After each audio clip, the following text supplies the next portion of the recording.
सभापति जी, आज आपके माध्यम से देश की सरकार के सामने और देश के साथ साथ कई प्रांतों की सरकारों के भी सामने समाज के उन सबसे ज्यादा मजबूर लोगों की आवाज उठाना चाहता हूं, जिनको हम लोग संविदा कर्मियों के नाम से जानते हैं। सभापति जी, अभी पिछले दिनों केरल की आवाज उठी आशा बहुओं की, और इसी तरह के हालात पूरे देश के अंदर हैं। अगर हम केवल उत्तर प्रदेश की बात करें सभापति जी, तो आशा बहुएं अकेले 4 लाख इनको केवल रजिस्ट्रेशन के लिए 2,000 रुपए मिलते हैं और 600 रुपए पर केस मिलते हैं। रोजगार सेवक लगभग 40,000 केवल 8850 रुपए। शिक्षा मित्र 1,48,000 इनका मानदेय केवल 10,000।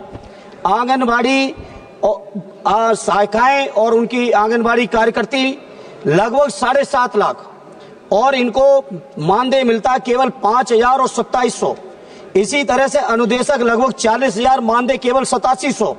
इसी तरह से पंचायत सहायक लगभग 40,000, मानदेय केवल 5,000। इसी तरह से रसोईया 3,76,796 और मानदेय केवल 2,000। ग्रामीण चौकीदारों की अलग समस्या।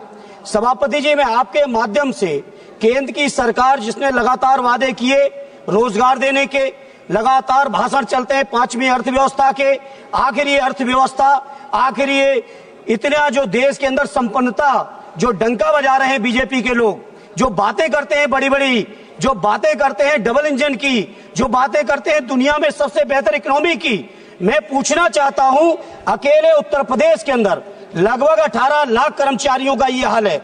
अगर इसी रेशियो में देखेंगे तो पूरे देश के अंदर लगभग 1 करोड़ से भी ज्यादा कर्मचारियों की दुर्दशा है।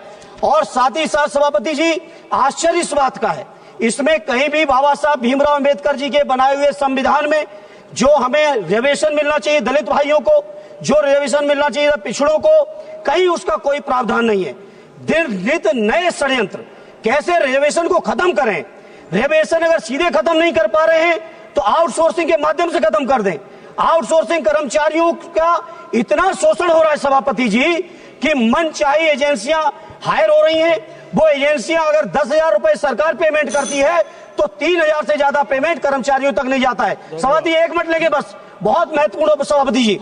इसलिए आपके माध्यम से मेरी मांग है, इन तमाम संविदा कर्मचारियों को सरकारी कर्मचारियों को दर्जा मिले, इन कर्मचारियों की भर्ती में आरक्षण हो, इन कर्मचारियों की भर्ती के लिए जो सुविधाएं हैं उनके कल्याण की, परिवार की ईपीएफ से लेके तमाम सुविधाएं, वो सुविधाएं मिलनी चाहिए। सभापति जी, इस बात से आप सोचिए, अकेले उत्तर प्रदेश के अंदर 1500 से